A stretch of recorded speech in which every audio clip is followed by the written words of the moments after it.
It's time for Cats Talk Wednesday.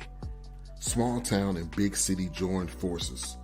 Vinny Hardy of Lynch, Kentucky, and Terry Brown of Louisville, Kentucky, team up to give you free-flowing, laid-back sports talk. Focus on Kentucky Wildcats, as well as pertinent information in the NBA, NFL, and Major League Baseball. It's that time, y'all. Cats Talk Wednesday. BS3 Network. Vinny Hardy, Terry Brown here coming at y'all another episode. Terry will be here in just a second. Hope everybody's doing all right. Hope everybody's enjoying their summer. Another week closer to college football. Another week closer to Kentucky and Southern Miss. Go get into that this evening. Do our thoughts on the schedule. Let y'all know what we think game by game for Kentucky's schedule. And it's summertime, but we got lots of topics to talk about. You know, we had the Olympics just conclude, so we got to get our finishing thoughts on that. Terry and his Magic Johnson jersey, so, you know, we got to talk about his boy Magic Johnson, so we'll get a little bit of that as well. TB, Terry, what's going on, man? How we doing? Nothing much, man. I'm coming down off the Olympics high like everybody else. You know, it's crazy. For 2 weeks, you've got wall-to-wall everything, and we got Peacock, so you can watch whatever you want to watch. And so now, what do I do with my time? I love the Olympics because it's like stuff I never even heard about. You know what? I'm going to watch this canoe event. And then within 10 minutes, I'm like, no, you can't do it like that. No, Switzerland, you can't. I'm finding myself being an expert, right? Yeah. I'm watching the dive and like, he didn't tuck like he was supposed to. I even know I don't even need the breakdown. I know what's going on. Like, he didn't get that turn. Yeah, automatic. 10 minutes. That's all it takes. I don't even know how the things are scored. Like, I don't know what. They're like, this dive is going to get a 142.7 out of 200 or out of 100. Like, how is this working? It doesn't make no difference. I watch enough. I like to get the gist of things and watch. Right. So just super. It's not even a crash course. It's just you just absorbed it all, and it's just, you know, like, it's in your blood immediately. And, you know, what's the object? Okay, cool. Like I told you last week, that's the best thing about the track and field portion is, like, can you run faster than everybody else? Can you run faster while jumping over stuff? Can you run faster over a long distance? Can you jump over this? Can you flip over that? Can you throw this thing farther than anybody else? Pretty straightforward stuff. That's it. And I tell you, you know, it was a good Olympics for Kentucky. And I don't know if you watched, it was Saturday night, the women's 4x400 with two Wildcats on it. Sydney and Holmes is the last name. I can't remember her first name. I have to look it up. But two of the 4x400 were Wildcats, and they won going away. And that's the last event of the track and field portion of the Olympics. That's it. And I'm sitting there watching it, and in real time, the commentator kind of putting a bow on everything we had seen. You know, we saw a world record for the high jump and or high jump or pole vault. Just gave a rundown of everything we saw. He said, you know, and with today's women's 4x400, it's also a very good day to be a Kentucky Wildcat. And I, you know, he's talking, kind of wrapping things up. I'm not really sitting there paying attention, but somebody say Kentucky Wildcat, and I'm like, I mean, we're hurdler you. Yeah. I mean, that's the thing. So that was a pretty cool moment of a lot of great moments in the Olympics. The Olympics, you don't have to create narrative. Stuff will find its way out, right? Whether it's Katie Ledecky lapping everybody in the pool, whether it's Sydney McLaughlin running and the director trying to find a shot where it's got her way out in front and everybody else, right? You get that secretariat shot where it's like you get the one shot, it's just her running. Okay. Then they have to go to another shot. And they're like, oh, they're way back there. And these are world-class athletes. Yeah. That's the thing. Like, so enjoy the Olympics, the storylines. It's all great, but now we got to go back to regular sports life. Yeah, we're getting closer. But yeah, Sydney does what Katie did. Sydney on land is like Katie on water. Katie on water is like Sydney on land. I mean, yeah, it's ridiculous, absolutely insane. That in 2024, like you said, everybody got the training and the nutrition and the facilities and the grind, and they can still be that much better than everybody else. Absolutely. So USA won the medals challenge. So great. I love that. I love Snoop Dogg. Yes. Hey, I'm not the first person to point this out, but his 30-year career from 94 when Doggy Style dropped to now, whoo, you couldn't have called it 30 years ago. I mean, if you just said Snoop's going to be at the Olympics, I was like, all right, probably. Not, hey, Snoop is the celebrity at the Olympics. Everybody trying to get with Snoop. And NBC is like, here you go, Snoop and our Italian brother, Mike Tirico. But yeah, look, just love the Olympics. We got to talk about the basketball, men's and women's. We can start with the men's. Like I was telling you before we got on here, I've been a little bit slower to anoint Steph Curry. As you know, you and I always have that image of, yes, you've got Hall of Famers, you got greats, but there's levels to it. And I'm always like, with Steph, he's the best shooter bar none, right? Like that discussion is out. Yeah. Like there's no bad shot he can take. Right. And that's that's just unreal for it. Like there's not a bad shot. Once he crosses half court, that's a shot for him. And so he's got that. I know he won the championship, but I was a little bit slow to put him on that upper level, that we do. And you start ranking people and whatever, but I was like, Steph's great, but can he sit at the table with Mike and Kareem and Magic, and Wilt? Can he join that and Bird? Buddy, yes. Yes. Yes. Like the last 3 minutes of the gold medal game, that is just wow. It's what I love about basketball. One person can be like, we ain't losing today. Yeah. And like I told you, my favorite shot is on that contested. I can't remember if it was number 3 or number 4, but he's double teamed. Anybody else in the basketball world, you got to do a Patrick Ewing, like, is that your shot? Right? What are you doing? But Steph is shooting it. I don't know, because there's the one shot of him over Wembanyama. Yeah.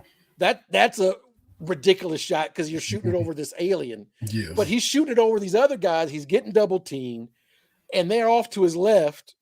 You've got Kevin Durant, and you've got LeBron standing out there.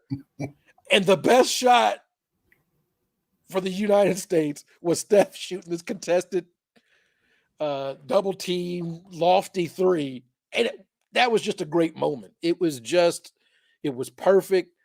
Like we've talked about before, I think the men's basketball team and the women are starting to get to this point where it's like winning gold isn't enough. You gotta bulldoze your way into the gold medal game. That Chris Mad Dog Russo, saw him talking about, it's not a big deal. Then what? Of course it's a big deal to win a gold medal. Of course it is. And those guys should be excited about it. For me, it was the semifinal against Serbia when they were down 17, and Mhm. I'm like, oh man, because I'm thinking them takes is going to be flying, buddy. Them takes is going to be flying if you lose to Serbia.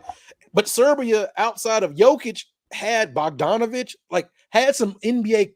I know they didn't have a full NBA roster like the Americans, but they have Mhm. NBA dudes. Yeah. And the way Serbia plays, kind of like how the Nuggets play, everything goes through Jokic. That's a formidable team, Mhm. right? I think when we talk about ranking Olympic teams, we have to put the 92 Dream Team in its own thing. Mhm. Because even in 96, the opponents weren't taking pictures and trying to get autographs while the game was going on. Like Yeah. it was just different, right? Like it was just you that is an unfair comparison. Yeah. The newness, the just the star power. They, Yeah. yeah. Yeah. Just all of But that. but are we expecting Jokic to get LeBron's autograph? Are we expecting Wembanyama to take a picture with Steph Curry? No. Like No, it's I mean just that's it's fades. different. That fade. Yeah, It's fades. different. Mhm. But the comeback against Serbia, that was amazing. And which leads me to my next question, Steve Kerr, what is it that you do? And I say that because there's an interview with Kevin Durant after the Serbia game where it's basically like he says, and he wasn't shading Kerr, but the thoughts in my mind, like, well, what are you doing? He's like, we stopped running plays and we just kind of felt this out because we know how to play basketball. One, that's pretty damn amazing that on the fly, under all this pressure, Steph, LeBron, and KD could figure it out on the fly. That's ridiculous. But secondly, what are you doing, Steve Kerr? Well, I know what he's doing, or maybe not doing, and not playing Jason Tatum. So that's something, because he could have had him out there and he didn't. So You can take the guy out of Duke, but you can't take the Duke out of the guy. And look, the rosters being what they are, you're always going to have one or two guys that don't play. you talk about the hierarchy all the time. Just because you won a title this year don't mean that you gonna leapfrog all these other guys. Who you put him in over? You ain't Well, you ain't you, you you, ain't you got benching to Steph for him. You ain't you got benching to play the LeBron for big him. three, Yeah. and you need a big. And Devin Booker, quiet as it's kept, he was pretty consistent too. Yeah. So, but the thing is, I guess maybe Tatum's like, I can play offense better than Booker. Booker played defense. I mean, so it's always something. Somebody. And D In, Wade said it best. They asked, I mean, to cut you off, to ask him. It was him and Noah Eagle. And they were talking about, well, 4 years from now, the world's going to keep getting closer and all that, and what you have to do to. He's like, your ego gets you here, but you got to check it once you're here, because it is the whole, like you said, at the All-Star game, the top dude, and then everybody falls in line 1 through 12. I'm sorry, but Tatum he can't pull rank on anybody. Halliburton was cool over there. He know, hey, I ain't playing. I'm on the team. If I get in for a minute or two, fine. But I get a gold medal. I made an A. I ain't do nothing. Yeah, his tweet after the gold medal game was like, when you're in a group project, didn't do nothing, and you get an A. He gets it. You got to have some fun. So, but there's always that guy that doesn't play, or there's always the one or two players on these teams that don't play. And the parents, then you get his mama jumping in, just like it's like AAU. It's like grass foot hopper league, Look, man, I'm not a Jason Tatum fan because he went to Duke. He plays for Boston. Like, the only time I'm gonna say Tatum, the only hypothetical time is when he's playing for the U.S. Right? When he's playing for America, I'll be like, all right. I mean, I won't root against him, but on general principle, I can't root for Jason Tatum because he got 2 strikes against him. Just be happy, man. Like, that's it. Just be excited to watch those 3 elite, era-defining dudes go to work. Yep. Just be happy. AD had a good run. Bam had some good run. Through gritted teeth, I was rooting for Joel Embiid. But the thing is, America still doesn't. I don't think there's enough of a ramp up with the team as it's constructed. That's the challenge. Is everybody's trying to figure everything out, and it takes some time, even for the great ones, to do it.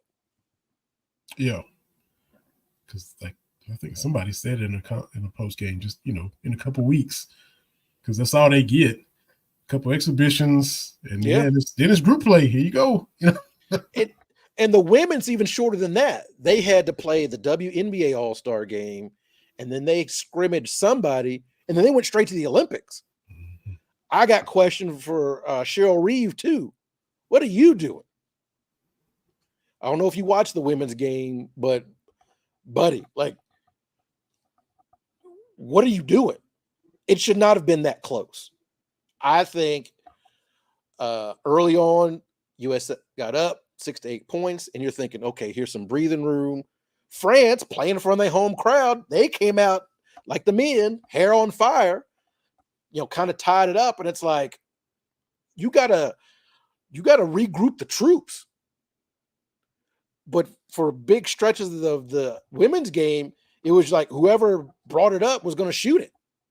Mm-hmm. Just no ball move. Like, you have to be able to have the conversation like, hey, this is what we're trying to do here.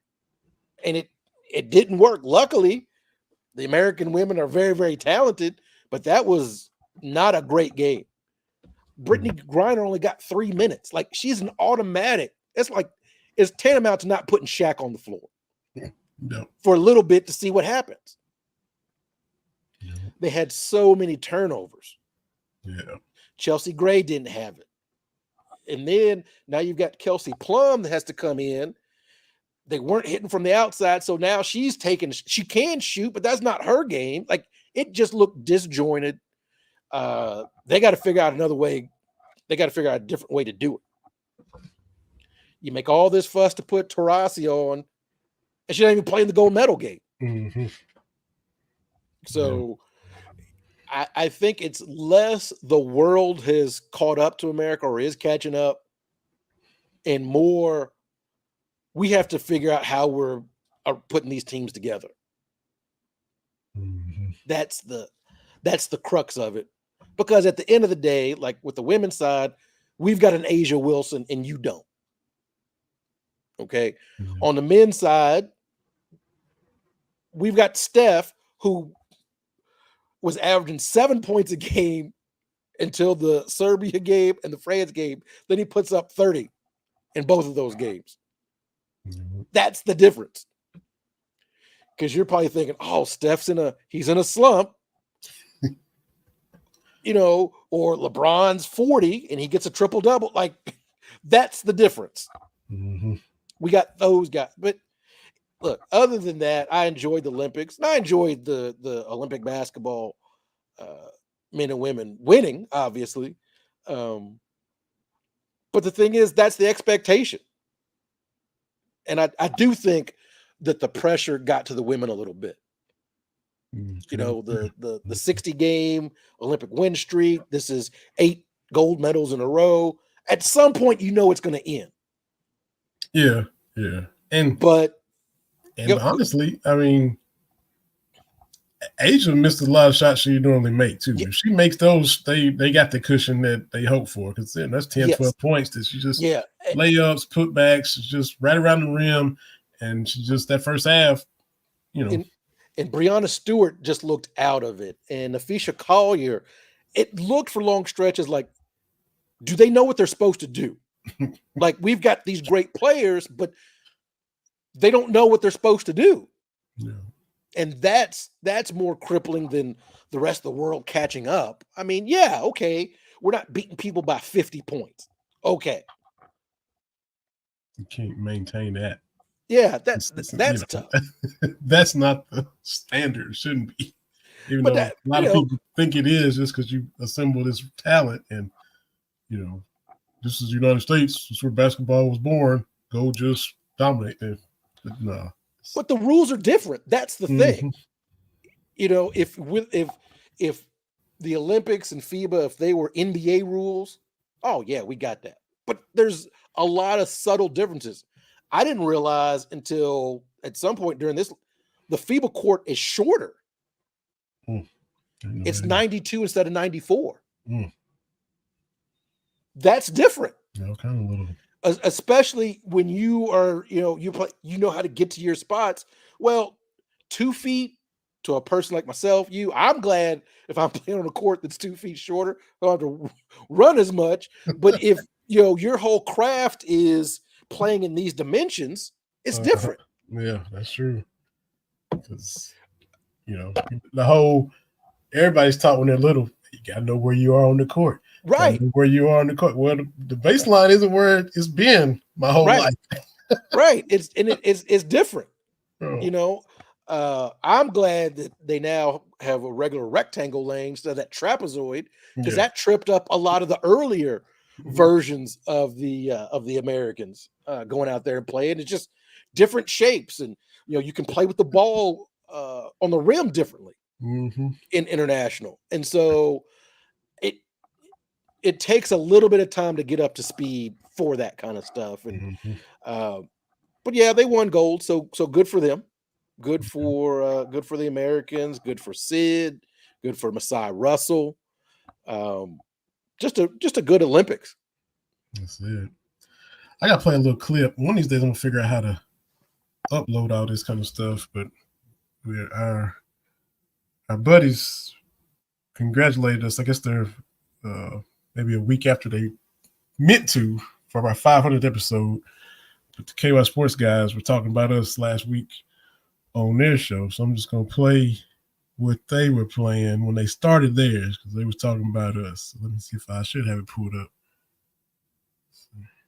You thought it was funny to begin with? I think it's funny now. I still think it's funny. Yes, show 328, KY Sports guys, and excited to be here. Coach Taylor, along with the main man, the Stock Tony. How you doing over there? Doing okay. I think we were, last week doing something, so I don't think we said anything. But Terry and Vinny celebrated their 500th episode. Oh, we could tip our hat, yeah. And it's, first of all, sorry we forgot. We've been meaning for people to call him on the show. We're lying to them. So many weeks. So we will get to it. We promise. And he started about the same time we did. And they're doing kind of the same thing they've been doing. Terry moved to they still do it over like not that time. They do it over some sort of platform, like Zoom or something.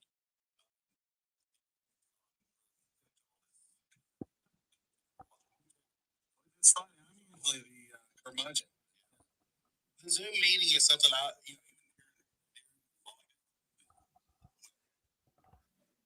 So I hope it came through all right. But they were, talking about congratulating us on 500 episodes, and they started about the same time we did, and a lot of similarities. We're all about the same age. They're they're English teachers like your mother, and so they're and they get together and do a show every Wednesday like we do. And I think between their podcast, and I think they're on the radio station there in Edmonton now, but they've done roughly probably about 500 episodes too.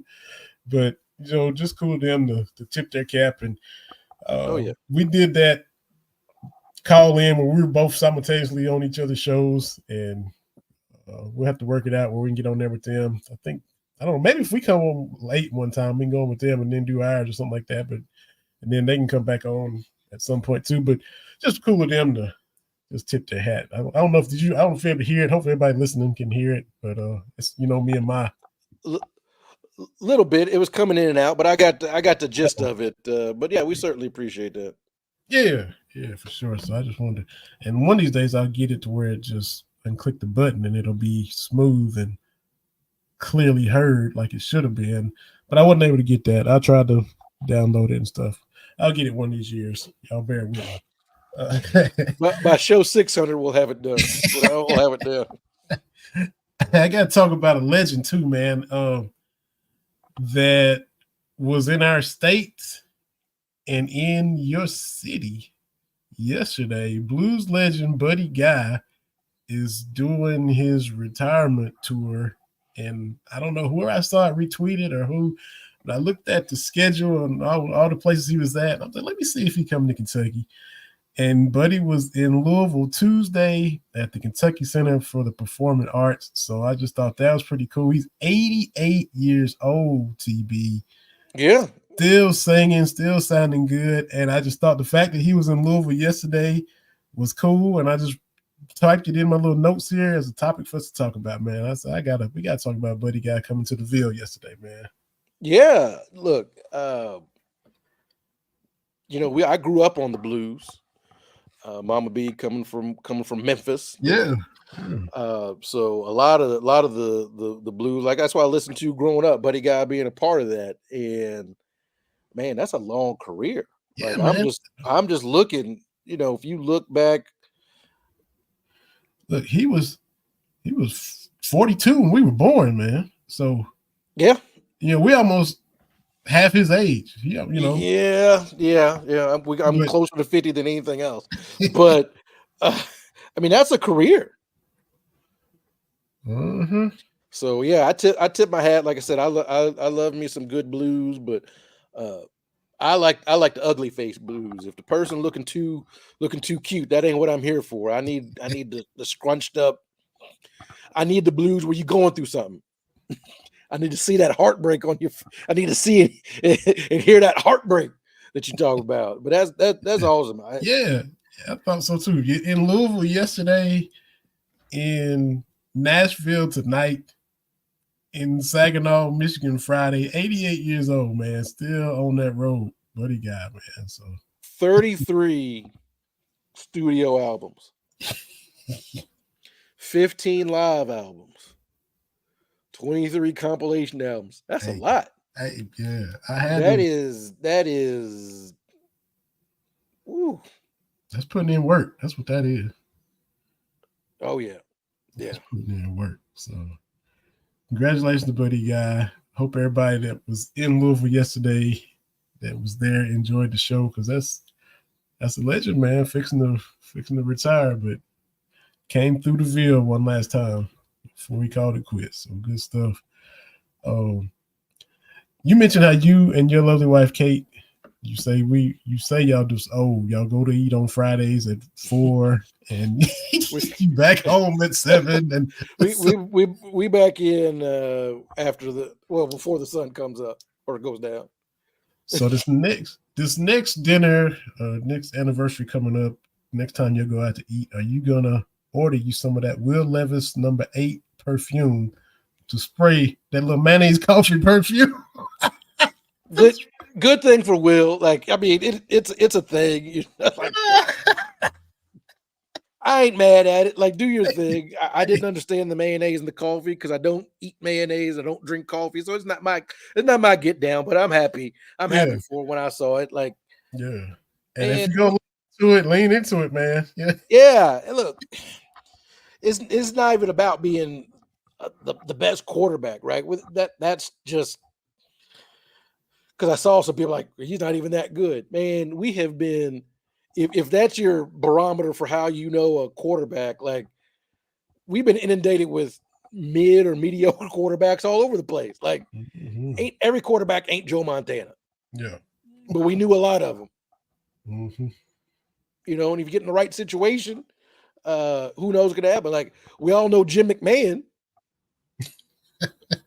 And all he did was hand the ball off to Walter Payton. Like, and everybody in Chicago hoping the next quarterback that's good will be the first good one since Jim McMahon.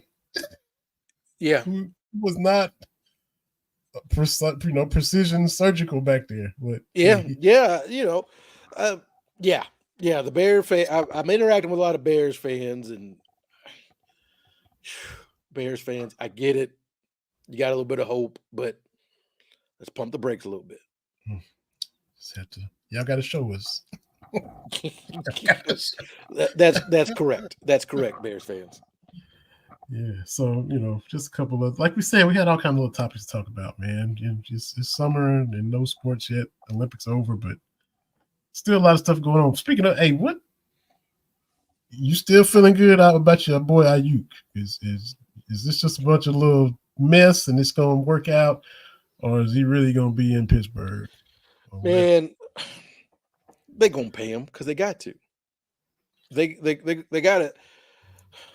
With the window closing the way it is, and uncertainty in NFL, pay him. And honestly, this all could have been done in May. That's my thing. It could have been done, but this they did it with Bosa. They've done it with some other, like they either sign you early or it's right when the season's getting ready to start, which is nerve-wracking, but I try not to get involved in the back and forth, and he wants to be traded. Everybody has said at one point in time they want to be traded. Like, yeah. I mean, that's just Kobe was going to Chicago. Kobe was going. Right.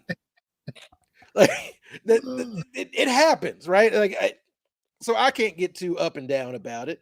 So my thing is, if the money is equal or better in San Francisco, stay in San Francisco. Mm-hmm. The Niners are closer to winning the Super Bowl than the Steelers. Yes, they are. They are. And so you built up a little bit of rapport with Purdy.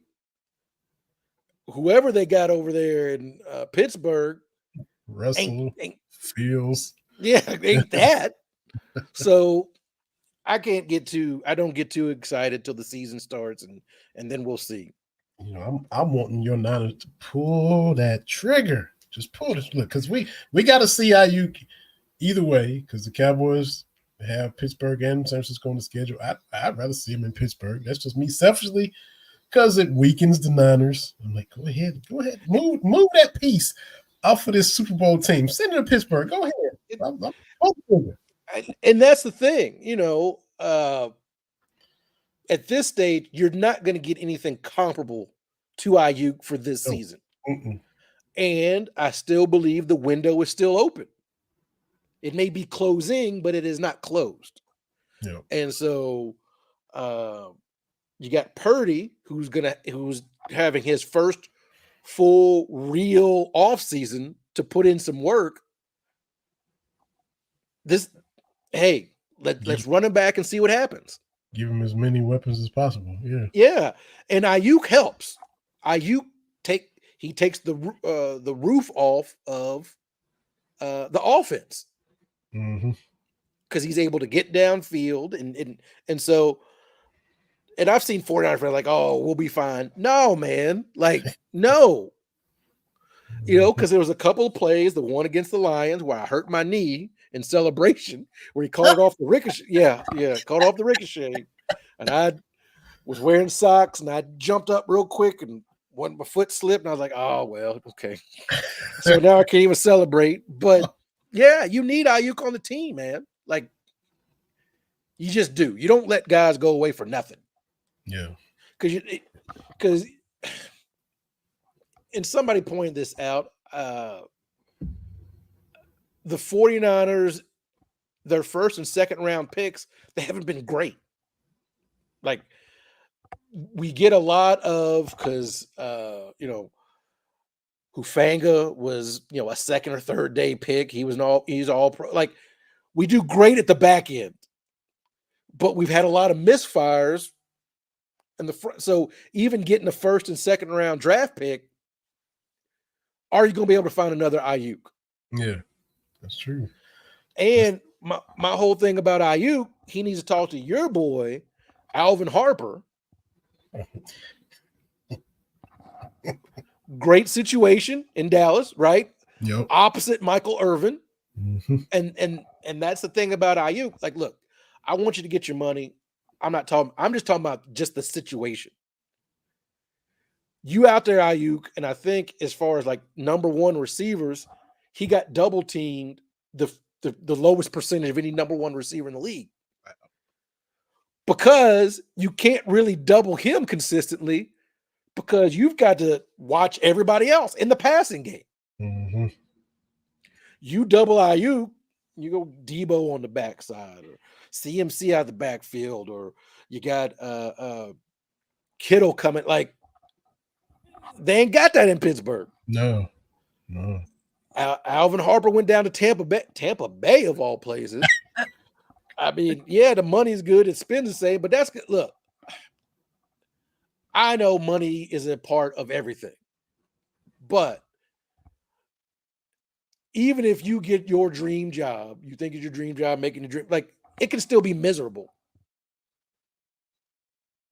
Like, yeah, it's great on the 15th and 30th, but you can't tell me he was not having, he didn't have the same kind of fun at Tampa Bay that he did in Dallas. Yeah. Because now you getting double teamed. Mm-hmm. That's the thing. Is we talk about all the wide receivers and their egos, right? That's not new. It's been happening since Lance Allworth, right? But what kills me is the number two guys, right? Like, you're not getting that double team because of the other guy. Mm-hmm. It's a symbiotic relationship, right? Yeah. And when you have two elite guys, you can do special things. That's, you look at the Vikings for that stretch. You got Chris Carter, and you got Randy Moss. That's a pretty good 1-2 punch. And you can do things, right? Jake Reed does a you can do a lot of things, right? Yeah. If you say Chris Carter's your number two, okay, Mm-hmm. and so you can't double team everybody. And so I think as far as playing, look, man, and I don't know, I've stopped trying to check it.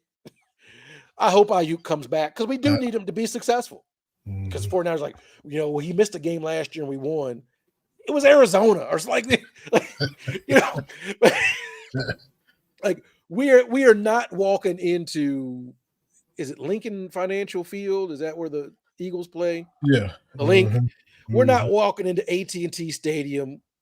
Well, that one, we may walk into AT&T Stadium if I'm the number two wide receiver. The important thing is we need him to do. How many catches you gonna give us, TV? I'm just out here doing cardio. 8 for 112 and a touchdown. That's what you gonna give us. Something like that. Get your steps on our secondary. I got you. Yeah. So I hope they figure it out. Because they got to pay him, they got to pay Trent. They'll figure it out, man. You backload some of that stuff. You make some there's things you can do. Mm-hmm. You sign those big deals, but it's always deferred. So the cap, the cap's going to go up. Just make it happen. That's where I am. Most 49ers fans, like, look, we keep knocking on the door. We got to get in at some point. Yeah. And you, like every fan, you want them to get there. You talk about Trent and everything he's been through. You talk about Kittle and his wife, and mm-hmm. I think that Receivers on Netflix, it kind of profiles. It's 5. It's Kittle and Debo are 2 of the 5 that they follow around for a season, and it shows. Debo at home with his little boy, and then Kittle and his wife, and the little Kittle bus van that they drive to the game, the little party bus, and all that. So you and all United fans are that follow them closely, and you wanted it so bad for them last year against each time they played, the Chiefs. Yeah. So think about it. How would you feel if Dak got to that point? One, your team's winning, but he's been through some stuff. Mm-hmm. Bomani keep talking about that time he got punched out in Panama City. And I'm like, come on, man. Like, it was like 4-on-1. Like that. Anyway, but like he been through stuff. Well, broke his leg. Was that 2 years ago? Mm-hmm. Last year, 2 years ago? Giants, yeah. And so you want it for them as well, but we'll see. Yeah. Yep. So we gotta do the schedule, man, because we are gonna be off next week. And then the week after that is the week before Kentucky plays Southern Miss to start the season. So like we do every year, we go game by game and give everybody our 2 cents on what we think the Cats are going to do. So, yeah. So starting week 1, I was at the Southern Miss game where a few years ago, where it didn't go like we thought it was going to go. And, but I feel confident with Southern Miss. mm-hmm. So I think we'll start out 1-0. Yeah, same. I feel the same. I think we progressed to the point where you can. This is better than, I don't know, Central Michigan or some of these other little opening day teams, but we should win that. Good enough to be able to show up and beat them like you're supposed to.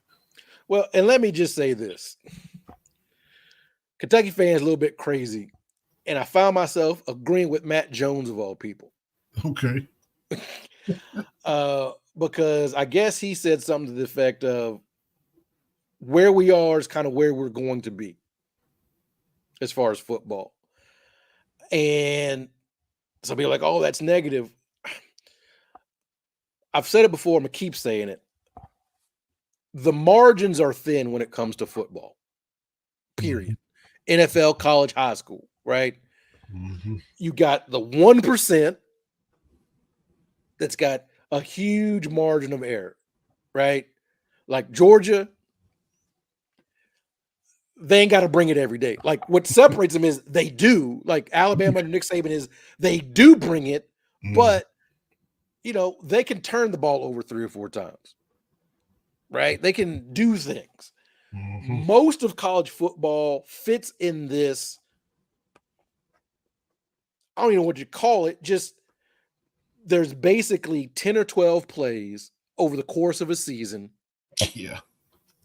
That gets you from 4 wins to 9 wins. That's where most of college football is. Mm-hmm.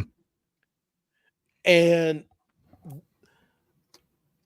that's just the nature of it, right? We can go back and we can look at, the game where we didn't cover the Florida receivers twice. The game a couple years ago where Ole Miss tried to give us the game and we wouldn't take it, right? A couple of plays. Which one? That happened every time we played him. Yeah. They're like, here you go. We like, no, we cool. Mm-hmm. So people want us to get to this 8 or 9 win plateau. And as I keep saying, that's a very small list. Even with expanded schedule, you're playing more games, that's still a very short list of teams that 9 wins is their floor. Mm-hmm. Yeah, that's a nice place to be. Because over the last 25 years, that averaging 10 wins, Alabama's not on that list, which sounds crazy. That's insane. So when I share with people, like, look at the teams that are averaging 8 or 9 wins, and there's a lot of teams not on it that have a much better football pedigree than we do. Mm-hmm. USC, Michigan. Don't be fooled by this last season. Like Michigan has been underwhelming. Mm-hmm. They just started beating Ohio State a couple times. Right. We joke, how long has Texas been back? Yeah. And for some reason, Notre Dame is numbers, right? Preseason number 7. Like, yeah. Did they just get grandfathered in? Whatever. So when you say, hey, we are with 80% of college football, we're no longer bad and terrible, but we're not elite. We're with where everybody else is on this thing. It'd be like, that's accepted mediocrity. Whatever. That's the reality of it is most teams are in this. Just because you can name all 4 or 5 teams that do get 10 wins a year, there's 120 something FBS teams. Yeah. And the teams, averaging 10 wins over the last 10 years. You probably got Ohio State, Oklahoma, Alabama, Clemson, and who else has done that every year? You might say, well, LSU, but for every Joe Burrow year, there was that year they got dog walked in Commonwealth Stadium. Ed Orgeron got fired. Yeah. Title, so. Right. So, but think about that. Like, if 9 and 10 wins is what you're going for, that's not realistic for anybody unless you are at the top. Yeah, because there's only so many 5 stars, and right. Alabama and Ohio State get them all. Georgia, and so here's the thing. I think what Stoops has to do, I think everybody would feel better about it, is if we took out a Georgia, took out Alabama. Like, not just the moral victory, but like beat one of them. Mm-hmm. I think that would change. Was LSU number 1 when Rich Brooks came in? Yeah, they'll beat. Yeah. But I've been saying that for years, right? We've had this conversation. Joker beat Tennessee. Yeah. And beat like Auburn on the road, if I'm not mistaken. And Georgia too, I think. Yeah. Uh-huh. Or something like that. But was that Auburn game? Was that Joker? Was that Rich? That was the year before Cam Newton. So 2009. So Auburn won in 2010, I think, because they came to Lexington and barely won. Yeah. Had Cam Newton and beat in Lexington. Yeah. The year before, it was Randall Cobb and them. Was that Joker? It might have been. Because it was like the first SEC road game in who knows when. Yes. And the point is, even Joker, even, Guy Morris, I think we beat somebody. Like, my whole thing is Stoops does not have that SEC win. That's true. And Guy Morris had LSU beat. Oh, yeah.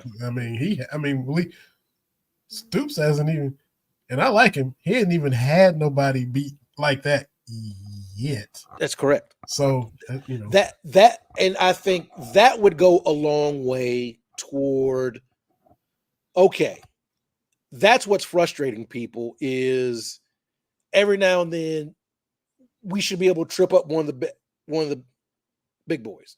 Yeah. Especially at home, where where the fans have showed up. Yeah. And you talk about where we used to be in the bottom 10%. I mean, we saw the 1 in 10 team poor Van Hals was on. We saw that, so we're not in the top 5 or 10%, moved out of the bottom 10. So we're in that middle 80, like you said. So this is where we live. Another thing I think Cats fans want to see, just a little more cleaning up, dot your I's and cross your T's. A year or two ago when they were 7-5, lost to Vanderbilt in South Carolina. There's your 9-3 right there. And Stoops, either after the season was over or something, he said we were 2 plays away from 9-3. Well, if we live in this middle 80%, you got to clean up the little mess that'll keep you from. You have to. Yeah. So because look, make the plays, finish. We are good for 2 games a year where it's like, what'd y'all do all week? Yeah. And look, I don't put that on the players. That is not on the players. Like I talked about with the women's Olympic team, you can have great players. They have to know what they're supposed to be doing. That's a coaching thing. Mm-hmm. And you know what I'm talking about? There's like a couple times a year, it's like, what have we been doing all week? The teams that you're better than too, And that's the frustrating. We shouldn't have lost to South Carolina 2 years in a row. Uh-huh. I'm sorry. Like, we shouldn't. Mm-hmm. And to be outplayed in both of them. Yeah. Yeah. You know, and last year down there, they sucked. They were they 2-6 and had to win out to make a bowl, and they blood's in the water. They ready to quit, and we go down there and let them beat us. So I think if we clean that up, okay. You see what I'm saying? Like there's perception. When I talk about, yes, we're in that 80% with everybody else. Again, you have to clean up those small things. Yeah. Again, I keep going back to it. Stoops has checked a lot of boxes, right? Mm-hmm. We're no longer waiting until Thanksgiving to get bowl eligible. Right. Mm-hmm. Right? You know, like you remember poor Steven Johnson thought he could take the day off against Austin Peay a couple of years ago. And I'm sitting there in the press box for that one, like, and here he comes, you know, like, come on, man. That's the thing too, is you got to figure out the offense. Yeah. 5 OCs in 5 seasons. That's and we still don't have a homegrown quarterback. Yeah. So there's some things I would like to see. Because he's beaten Louisville with regularity. Great. Yep. You know, this last blip against South Carolina, it's still, I think we've won, 7 of the last 10. Something. Right? Mm-hmm. We're like that with Florida now, right? Yeah. I'm still going to cheer every time we beat Florida because I remember the 30-something game when I remember that losing streak. Yeah. So anytime we beat Florida, I'm gonna be happy, but it ain't got the juice like it used to. Right? Missouri. We should not be getting embarrassed by Missouri. Even though I think it's like maybe it's 6 out of 10, 7 out of 10, the last 10 against Missouri. So we're beating who we're supposed to beat. But image is everything. How do you get it? We shouldn't be scratching and clawing with teams that we are better than. Yep. That's my thing. Is it's hard out here, but when you can make it easier on yourself, don't make it hard on yourself. Yeah. Like, this is not the Tim Tebow Florida Gators. This is not the Chris Leak and Rex Grossman when and Danny Werfel when they would just. That's not this. Javon Curse and them boys. Right. This is not South Carolina with Debo and this ain't that. What are we doing? Just win those. And I think the perception would be different. Right? Because 7-5 becomes 9-3. Yeah. Yeah. And you can't we're gonna go through this schedule. You just can't lose those games. And that one Vandy, 2 years ago, look, Maxwell Hairston now, he's all world. He's on all these watch lists, him and Deion Walker for, he's a 91, 93 rated on the College 25. Deserves every bit of it. That Vandy game, Carrington Valentine had to go out. He got banged up. They bring Hairston in. Vandy goes right at him, as you should. But Stoops could have called a timeout and let Carrington come back. Hairston gets beat, gives us a big play.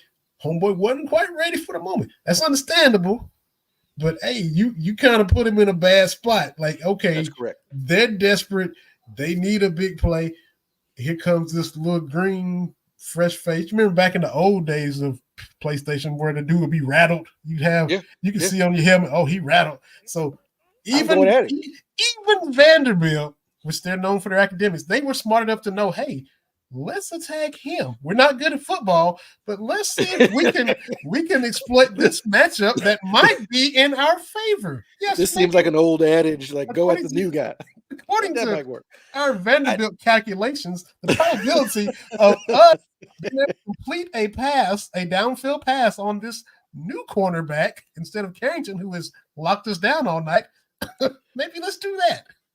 Yeah. So back to this year. Oh man. Southern Miss, that's a win. I got us 1-0. Next week, South Carolina. Come on now. You got to win. It's a home game. I don't know what they've added or anything in South Carolina. I know Kentucky got to win that one. It's Shane Beamer. My gosh. And you talked all that cash noise 2 years ago, and now they're on a 2-game winning streak. And he wearing his sunglasses and doing all the love. Yeah, man, he had the sunglasses ready, buddy. So look, you can't even be mad at it. You can't even be mad at me. So you gotta be 2-0 when Georgia comes to town. Yes.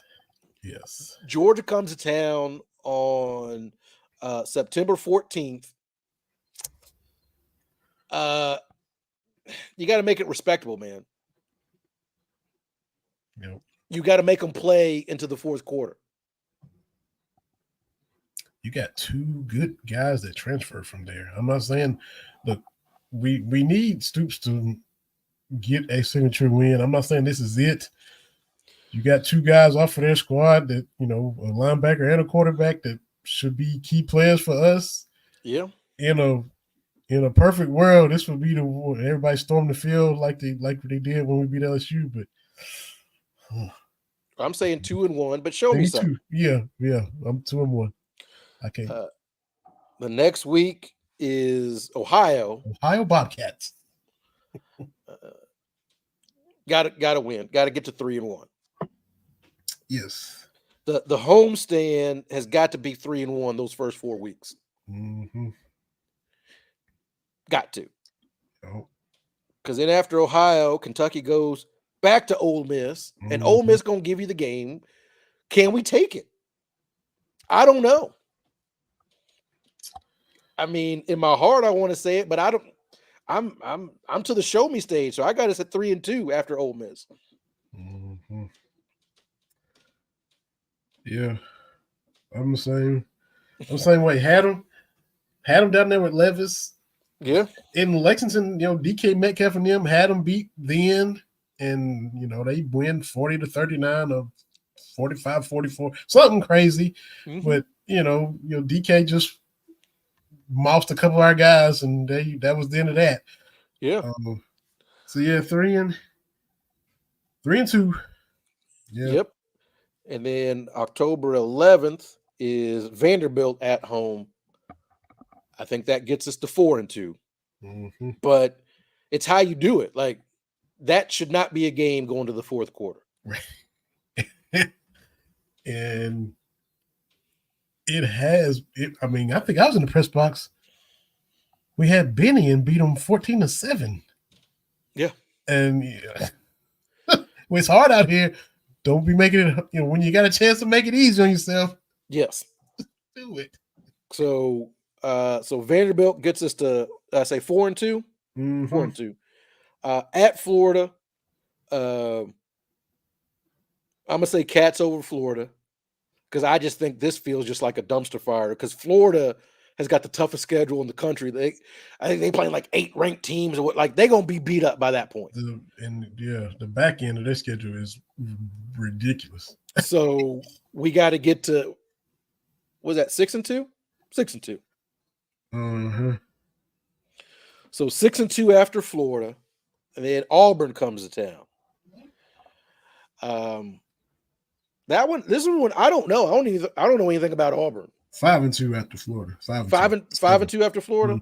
Mm-hmm. Okay. So 5-2 after Florida. I think Auburn. I'm gonna say Auburn gets us that 6th win. I think so too. Being at home helps. That's looking. Remember we went down there and Chris Rodriguez landed in the end zone. They didn't give us the touchdown. Remember that? I mean, there's been some shenanigans down there. Jordan Hare with the war. It's one of those coin flip games. Yeah. You gotta what they call it swing games. This is one you gotta get Hugh Freeze in them. It's not the same Auburn they are. I think they're gonna be respectable. They're gonna be in that middle, fighting to get back to where they were, just like us. And I think, but I'm going 6-2. I'm with that too. The next week, November 2nd, Kentucky goes Tennessee. In my heart, beat them. In my head, we 6-3. Like I don't know what it is. And crazily enough, Tennessee is the one game where it's like, what do we have we been practicing? Like, you can't be caught off guard by Tennessee's tempo at this point. Yeah. You have to, like, at this point, you can't be like, they're speeding up. Like, so if they beat you with it, okay, that's fine. But I don't want to be out here looking like, really? Right. And like who saw that coming? Like, what? Their receivers be open like Sidney McLaughlin. Nobody around them when we. So, I because what I don't want to have happen is get embarrassed, and then post game Stoops and Brad White. Wow, they run tempo. Y'all know what they're doing. I don't want to hear that, but I still think we get to 6-3. Yo, I can't pick it either. Bad as I hate it, they gotta show it, gotta prove it, and beat them down there. This would be the first win in a full Neyland Stadium since 1984. Because 2020 was COVID. Tennessee fans don't like to count it, but two teams was there. Kentucky won. Kentucky won that one, but to win in front of 100,000+, that would be great. Yes, because that's my highlight of the Florida game from 2018 was how quiet Ben Hill Griffin Stadium was. Mm-hmm. That was awesome. Mm-hmm. And I love when they pan the crowd, and the crowd like, I would love to do that in Neyland, but 6-3 it is. Yeah. After Tennessee, Murray State comes to town. Mm-hmm. Take care. Please be our 7th win, Murray State. It'll be slick. And that's another thing too with Stoops. After the bye weeks, they have not been kind to him. And this year there's 2 bye weeks on the schedule. So we went back to that. But they've got it where you got Vanderbilt at home after a bye, and now Murray State at home after a bye. So they're trying to cushion. They try to change it up. And that's the other thing is the 2 games where we don't look prepared. One of them is always after a bye week. Ooh, like the bye week, was it last year? One of those, I think the last time we were at Tennessee, it was the bye week before. So it's like, what are you doing? Yeah. You can't be caught off guard with a bye week. Mm-hmm. Okay. Yeah. So I got Murray State's got a 7-3. Yeah. Is that where we are? Yeah. 7-3. Yep. We go to Texas. Yep. That other UT. And same result, man. I don't see us going down to Texas. Now, do I want to see us throw the horns down? Absolutely. But Texas, I don't know if they back, but they're gonna be back enough for us. So that's what 7-4. Yeah. Mm-hmm. And then it comes down 10-1 Louisville, 11-0 Louisville, 9-2. Man, we're gonna win. It's in Lexington. We're gonna win. Mm-hmm. 8-4. Yep. This stuff ain't going nowhere. And I've seen some feuding back and forth because I think ESPN's indicator has already got Louisville favored in that game. And they did it last year. Had them favored in all 12. Sports rivalries does something to our brain because I saw a Louisville person tweet out, just because you beat a team head-to-head doesn't make you a better team. And I'm like, then why are we doing sports? That's literally what it means. Well, Kentucky only won because they got turnovers, had a short field. That's part of it. Like, there's no degree of difficulty when it comes to how the games are being played. Like, none. Mm-hmm. Did you score more points than your opponent? No. That's the only thing that matters. Mm-hmm. That's it. And they haven't lately. Nope. So, yes, we're beating Louisville again until they prove us wrong. Yeah. And then look, they give it all the back and forth, all these metrics, and we're better than we were. Okay, fine. But what happens is the difference between playing the ACC and the SEC. Mm-hmm. And Our team is built to compete in the SEC. We don't win as much as I'd like them to, but that's what we're built to do. right. Mm-hmm. And so when you play an ACC team, I mean, I have seen South Carolina give Clemson the blues. Mm-hmm. They don't always beat them, but Clemson leaves some of those games like, all right, we're going to take this win because it's just different. Yeah. Absolutely. And I don't care about your first down. I don't care about all that.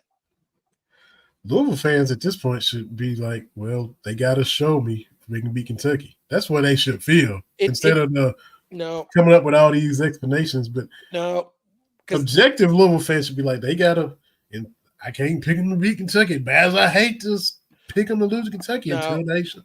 Like we are against Tennessee. That's how Louisville should be against Kentucky. No, they're not, because there's always a reason why Kentucky beats Louisville in anything. There's always a reason. And it's never that Kentucky is a better team in anything. That's never the reason. Which, by sports, you play somebody, the winner is generally assumed to be better than the loser. Doesn't matter who was favored. It doesn't matter, right? Mm-hmm. Like, you can't go back. The Patriots, undefeated to the Super Bowl. Now, can we say Patriots a great team? Yeah, it was great. Randy Moss was great that year. But were the Giants better that year? Obviously, because they beat them on the field. Yep. No slide rules, nothing.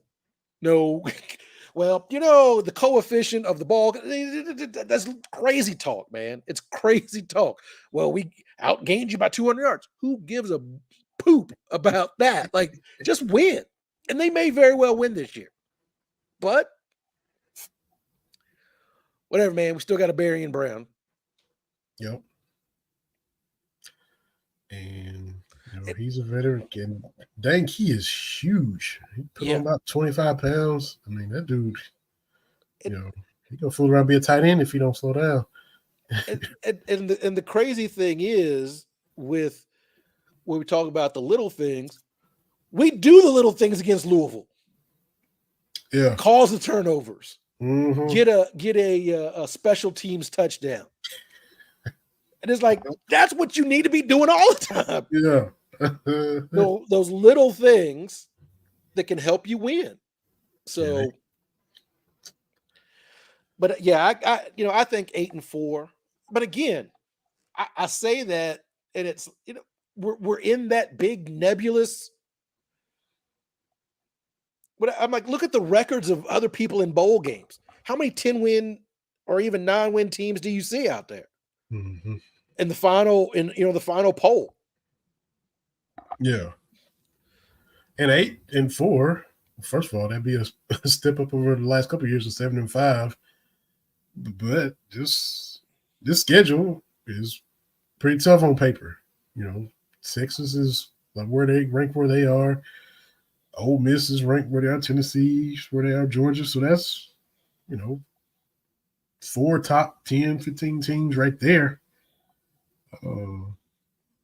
Auburn is going to be solid and trying to be, like I said, fighting to get respectable. So at the end of the day, if you do go 8-4, that's the stuff we complain about now.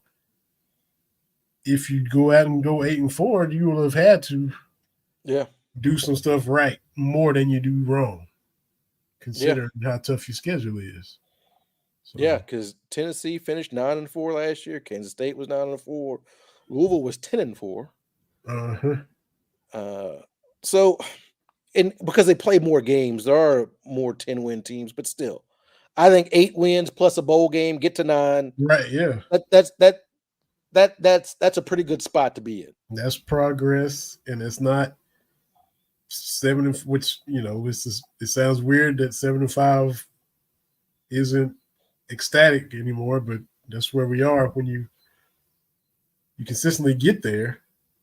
And 8-4, like you say, get into a bowl game, that's solid. And there'll be some that will be mad about that, but I can't be mad if they go 8-4. I'm not going to be upset Mm-mm. because again, where we're trying to get is just rarefied air. Yeah. Mm-hmm. And we don't do anything at an elite enough level to. That's how you get there. Like, No. look, we got all the jokes for Iowa's offense. We can have all those jokes. They got to 10 wins because they play defense at an elite level. Yeah. I'm trying to find there was a tweet from earlier today. Iowa's defense is 9 straight years of giving up less than 20 points a game. By far the best in the country. Mm. Georgia and all the defensive guys they've had 3 straight years of that. Now, granted, it's going against Big Ten offenses. I get that. Right. But that's still pretty remarkable. Getting to 10 wins and you're not scoring 20 points a game. Right. And you got an offense that you got to be on the field all day because your offense is terrible. And they still hold teams under 20. Yeah. And I was on something with Van House talking about it, like, oh, that's easy. He's like, no, because if you're playing defense for Iowa, you can't gamble, right? Because if you gamble and don't get it, and the other team gets a touchdown, you can't go get that back. Like you're off, like you're off. It's not going to work. So they have to play so sound that it's tough. No, man. To do that. Because the bowl game 2 years ago against Iowa, Iowa got 2 defensive scores. That was the difference on that terrible field in Nashville. But even the year before that, their offense just couldn't generate anything. It was basically like Sam Laporta down there somewhere. Well, to be fair, our offense was like Wandale down there somewhere, and then Sam Laporta down there somewhere. So, so they were mirror images of each other, but we don't play defense at that elite level to overcome any kind of mistakes. Yeah, that's true. Because I think it was the last time Iowa played at Ohio State. It was like 40-something to 3 or something like that. But Ohio State only got like 200 yards of offense because they kept playing with a short field. You can't keep letting teams get on the other side of the 50 from you. No. But it's going to be interesting this year. They lost their all-world punter. Iowa lost their punter, who was fantastic. Like, so I don't know what's going to happen this year. Talking to Adam about it. Adam Jacoby, friend of the show, covers Iowa. He's like, well, we'll see. I mean, the defense is still going to be good, but losing a weapon like the punter, so who knows what's going to happen. Yeah, and Cade McNamara has not looked great, buddy. The transfer from Michigan that got hurt last year, like, but my point is, like, because you got to have that identity. You and I talk about it all the time. What can you do at an elite level, whether it's basketball, whether it's whatever sport you do? What is it? And when times get tough, what can you do? Just like the Olympic basketball team. Steph, you got it. I got it. Like that's that's what you have to have. And the thing about Kentucky is like we've been struggling. Now, when we've been great, we're going to put this in Chris Rodriguez's belly. Yeah. We're going to put this in Benny Snell's belly. We're going to let Lynn Bowden do this, right? Yeah. Now, I know we lost with Lynn, but we won some games we probably shouldn't have won because we knew what we were going to do. And they couldn't stop it. And you knew it was going to happen. They knew what was coming and couldn't stop it. Yeah.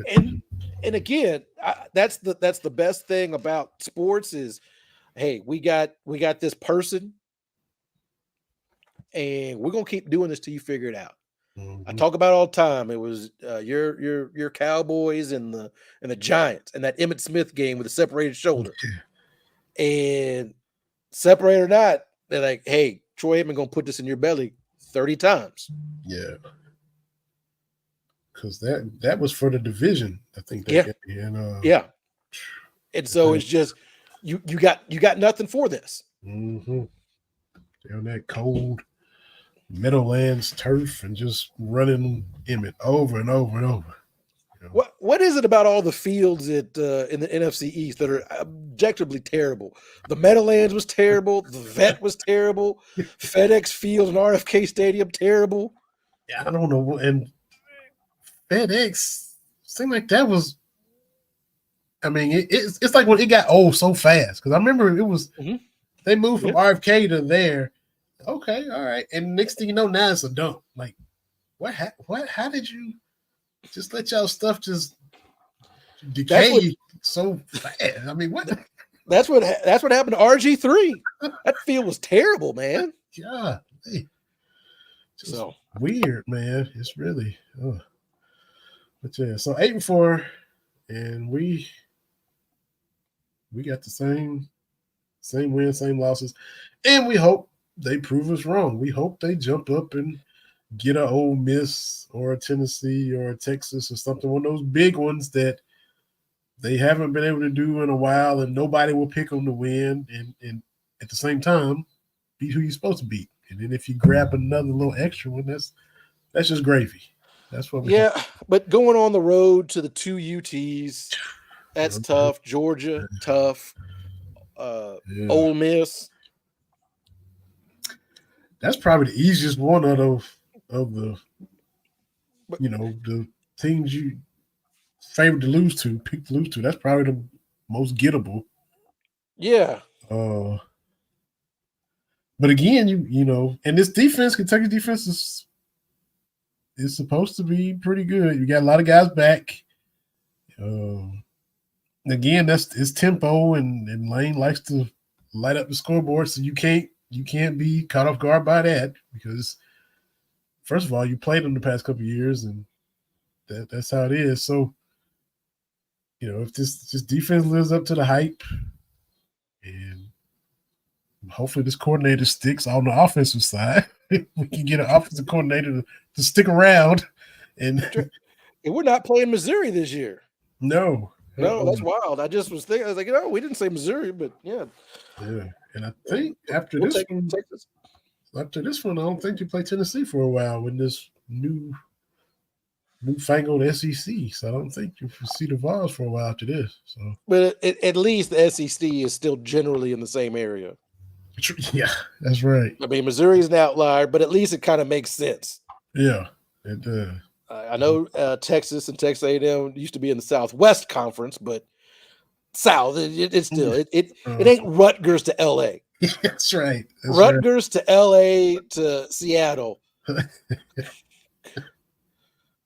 to Eugene. That is what?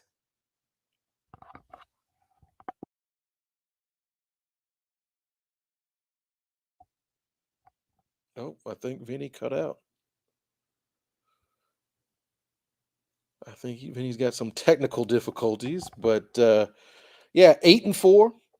I think that's a pretty good indicator. Like, I'm not going to be negative and say they'll win 4 or 5 games, but 9-10 wins, that seems tough with this team. So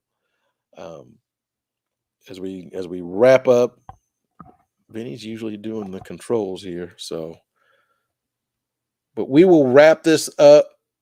Appreciate everybody joining in. We thank you. We'll do it again next week. Well, no, we're off next week. Back before the Southern Miss game. So we appreciate everybody watching. We certainly thank you. Everybody have a good night.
See everybody in a couple of weeks. So I'm sorry about that, but we out of here, y'all.